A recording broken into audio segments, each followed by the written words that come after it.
everybody, and welcome back to another episode of Jacksnax.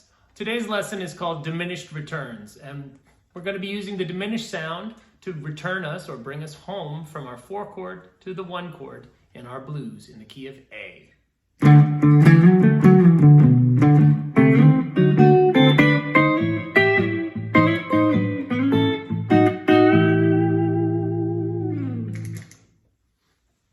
All right, let's break that lick down, okay?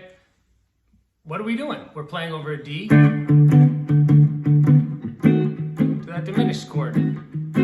But the diminished chord doesn't have to be actually in the accompanying harmony for you as a soloist to utilize these sounds and create the tension that brings you back to your 1 chord, or A in this case, okay? So what are we doing? We're going to superimpose a series of notes that make up this diminished chord. And what's a diminished chord? It's the D7 chord. And just raise the root, okay? So if we take that chord shape and any 2 strings within it, we can move it plus or minus 3 frets, okay? We could, or,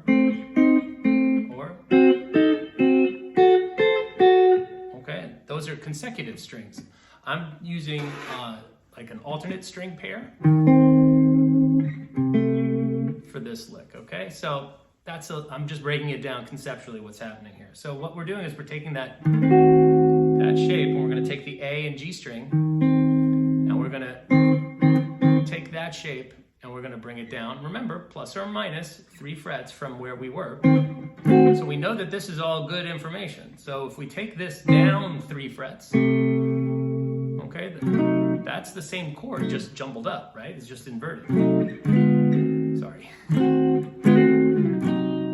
Okay, so if we take that C and A note played on the A and G string here, 3rd and 2nd fret, and we pick and pluck, okay? That's the technique here, all right? And that should be felt like and 1, and 2, and 3, right? Okay, and just slide it. Or you can do it twice if you want. Okay.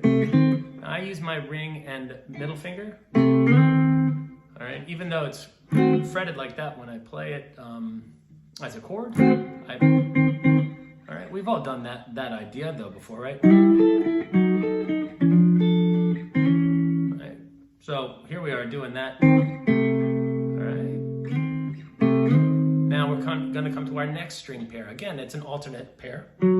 So this time it's going to be the D string and the B string at the 4th fret. So we're going to use our index finger to bar that one. And then we're just going to plunk our 3rd and pinky down at the 7th. Right? And 1, and 2, and 3. You know, you can do any number of things with that swing thing, right? Right? So then we came to our last string pair, the G and E string.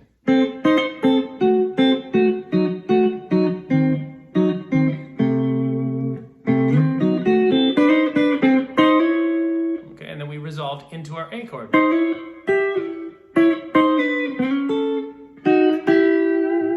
So that lick altogether, it starts out with the standard thing that's at the beginning of all these licks. And then our lick over the diminished chord.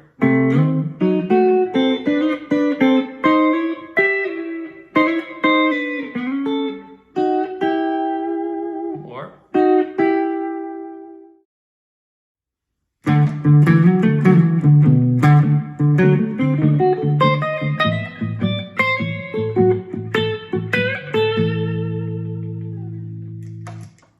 All right, let's break that down, okay? That I call the gypsy, because I learned it from playing some Django Reinhardt jazz stuff. So it's a simple one, okay? It's we're gonna take our D7 chord shape, right? So it's a D, an F sharp, a C, all right? Those 3 notes, and right, we're gonna do those shapes. So track that with your index finger. And then stack a minor 3rd on top of each of those after you play the root.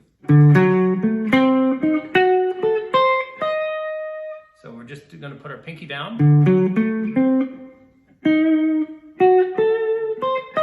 So once you track, then just put that minor third. Okay, the first one you don't have to put that down. Don't do that, okay? Just and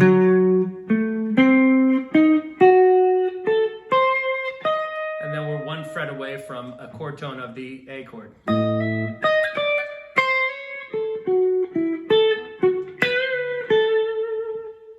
Okay, so that's it.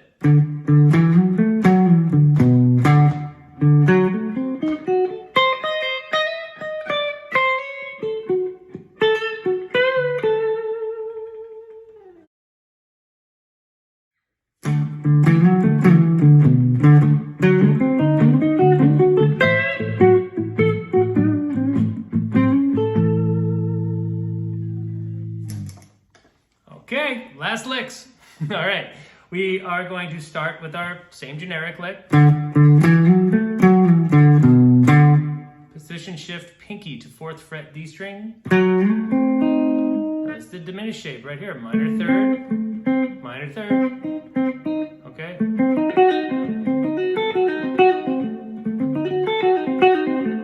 Okay, so we're gonna go and then slide up 3 frets. And slide up 3 frets, right? All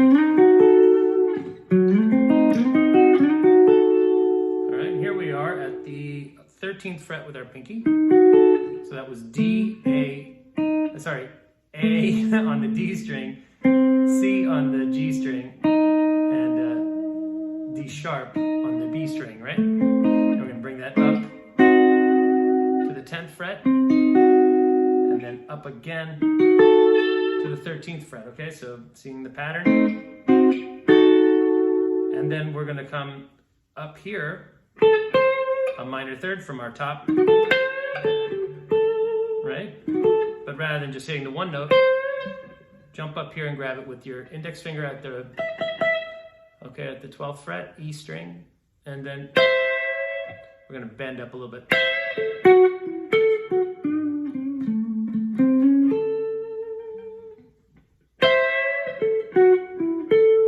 That's a bend on the B at 13. We're kind of bending up into the third of our A chord. That's us resolving, right? Right? So that's keeping like a, right, we're not doing the flat 7, we're gonna do the 6. It's a little bit brighter sound, right?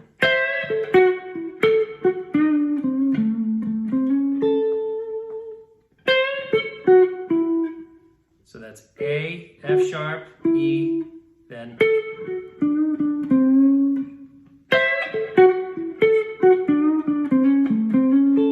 something like that, all right? All right, so these are 3 approaches, and hopefully what they'll do is open up the doorway to this much bigger world of the diminished sound over that 4 chord, leading back to diminished returns, right? So hopefully this will actually yield exponentially growing returns.